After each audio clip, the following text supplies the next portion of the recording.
हमार आदरणीय मित्र तेजीलाल जी, हमार मैथिली तनिक यहाँ सब जरूर दुरुस्त नहीं है।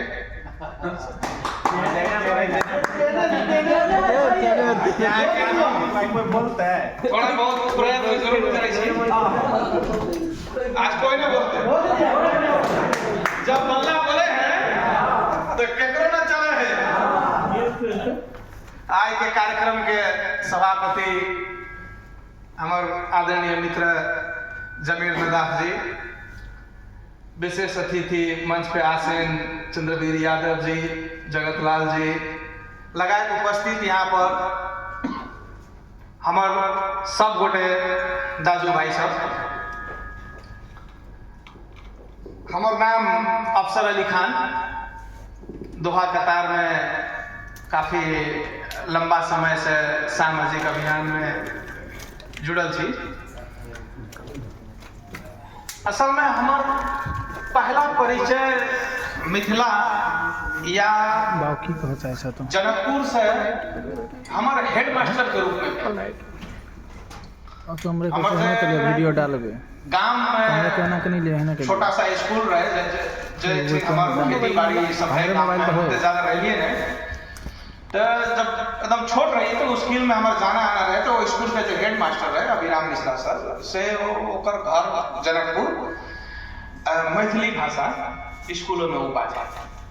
तो वही हमार मिथिला भाषा से जनकपुर से पहला बार अपन जीवन के शुरुआती याददाश्त में भयल। लेकिन बाद में हमार परवरिश तना उर्दू कल्चर और इंग्लिश बोर्डिंग में भयल के वजह से मैथिली भाषा हम एकदम बुझे छे, लेकिन बाजे में तना दिक्कत है। खैर,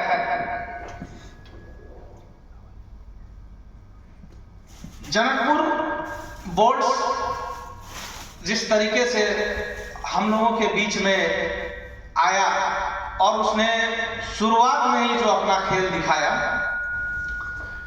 उस खेल से उसने ये सिग्नल दे दिया था कि हम लोग रुकने वाले नहीं हैं।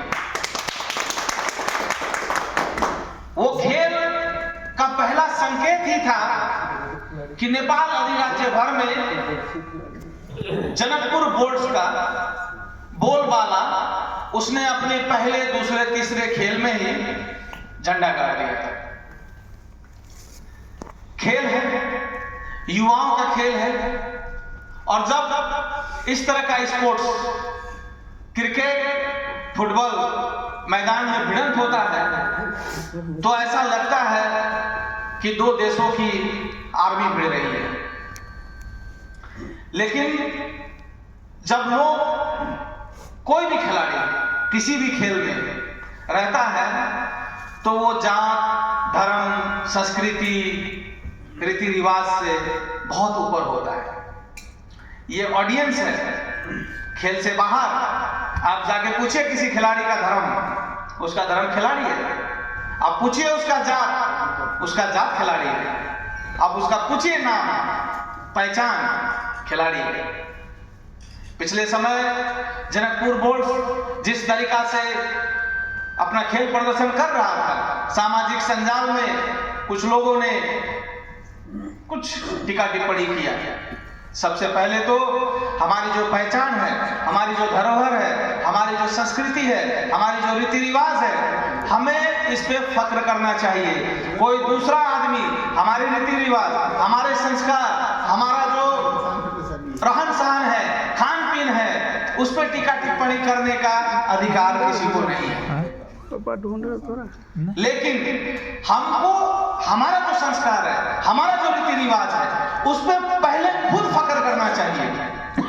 हमें उस संस्कार पे, अपने पहचान पे, अपने तरीका से, अपने कायदे से अपनी पहचान को आगे बढ़ाना चाहिए।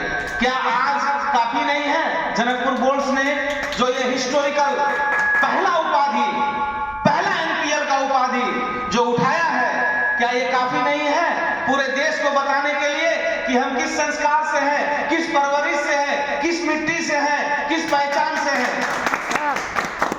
हमारा क्या ये काफी नहीं है?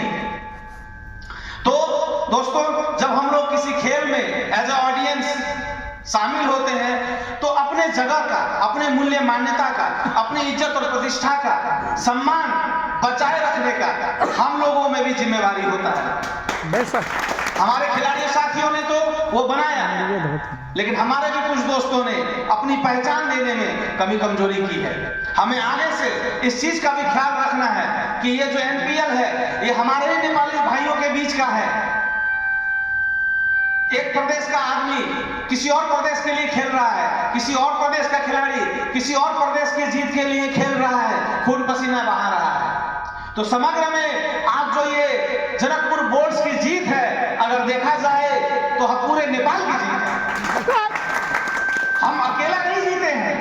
आज एनपीएल की ट्रॉफी को इतना गौरवशाली बनाया है। अगर इतना उम्दा खेल नहीं खेलता, हमारा जनकपुर बोर्ड्स का नाम आज पूरे विश्व में फैल गया है। आज देखिए इंडिया में, यूरोप में, ऑस्ट्रेलिया में, कैरेबियन सिटीज में ब्रायन लारा तक यहाँ पे आ गया। पहला बार एनपीएल का खेल हुआ और जो मान, सम्मान, इज्जत इस खेल को मिला है, हमको नहीं लगता है कि आईपीएल के बाद विश्व में किसी भी प्रीमियर लीग को मिला है। थोड़ा सा हमारे जो साथी लोग हैं यहाँ पे, हमारा सही वीडियो रिकॉर्ड राजनीतिक बैकग्राउंड रहा है, आंदोलन से नाता रहा है। हम नेपाल के विद्यार्थी काल से, बचपन से ही पिछड़ा, उत्पीड़ित, अन्याय में पड़ा हुआ समुदाय का, गांव का आंदोलन में शरीक होते हुए आए हैं।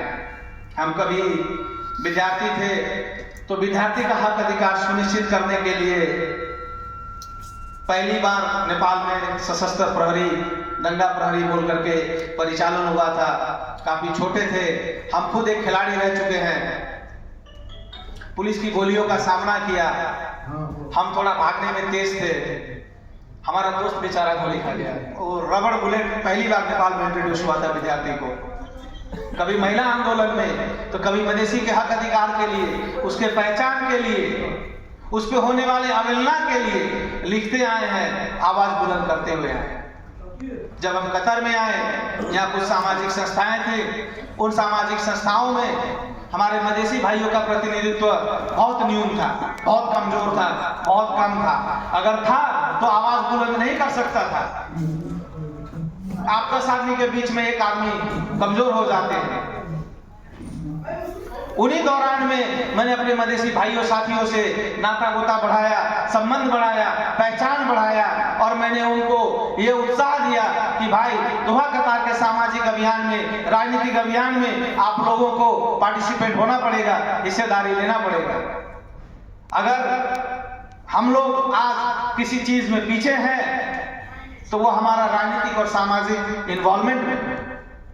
हम अगर राजनीतिक और सामाजिक जीवन में अपने आप को समय नहीं देंगे, निरंतरता नहीं देंगे, तो आप लोग जानते होंगे कि किसी भी चीज में, मान लीजिए खेल में ही है ना, अगर आपको कैप्टन बनना है तो कम से कम टीम में तो 14 नंबर से तो शुरू करना पड़ेगा, पार्टिसिपेट तो होना पड़ेगा, आपको अपना कला और प्रतिभा दिखाना पड़ेगा। इसी तरीके से समाज में भी परिवर्तन लाने के लिए, नेतृत्व लाने के लिए राजनीतिक सामाजिक जीवन में आप लोगों को पार्टिसिपेट होना होगा, या खुद पार्टिसिपेट होइए। नहीं हो सकते तो जो है उसको सहयोग करिए, उसके लिए सहयोग का वातावरण बनाइए। आपको छोटा सा एग्जांपल देते हैं। इस दोहा कतार में बड़े अफसोस के साथ कहना पड़ता है कि जब हम उन टेबल पर बैठते थे तो मधेसी समाज का आवाज बुलंद करने के लिए लोगों का जुबान लड़खड़ाता था। एक अफसर खान है जो डटा हुआ है, भिड़ गया, लड़ गया आप लोगों के भरोसे। पुराना कहानी कोई सुना दिया कभी तो आप लोग को मालूम पड़ेगा।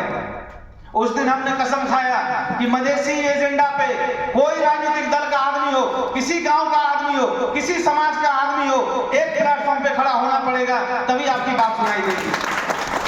अगर जहां पे मधेसी समाज की बात आती है, मधेसी अधिकार की बात आती है, तो आप सभी लोगों को एक जगह खड़ा होना ही पड़ेगा, इसका कोई दूसरा विकल्प नहीं है। इसी एजेंडा के तहत दोहा कतार में आज आप देखिए बहुत सारे मदेशी साथी लोग आज राजनीतिक सामाजिक जीवन में बहुत अच्छे से मुकाम पे लीडरशिप कर रहे हैं। वो कहते हैं ना कि आपको समाज में एक समाज को व्यवस्थित बनाने के लिए राजनीति की आवश्यकता पड़ती है। राजनीति क्या है? राजनीति जैसे कि एक म्यूजिक का जो धुन बनता है, धुन एक सुरीला धुन बनता है, तो वो धुन में आपको तबला, बांसुरी, गिटार, अनेक जो बाजा गाजा का सामान है सबकी धुन होती है।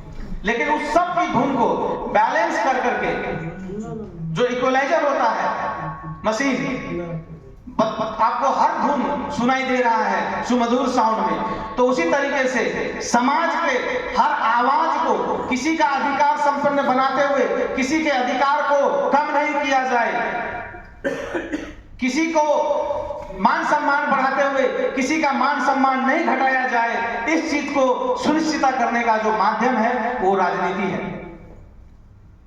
और इसी राजनीति से हम इस समाज को, जैसे एक म्यूजिक का मधुर साउंड आता है, हम समाज को एक मधुर समाज की तरफ निर्माण कर सकते हैं। आज हम लोग यहाँ पे पहली बार ऐतिहासिक जनकपुर बोर्ड्स का खुशहाली मनाने के लिए जमा हुए हैं। अब इससे ज्यादा वक्त आप लोगों का नहीं लेंगे और मुझे आज इस मंच पे आमंत्रित करके अपना 2 शब्द रखने का जो मौका दिया है, इसके लिए बहुत बहुत शुक्रिया, धन्यवाद।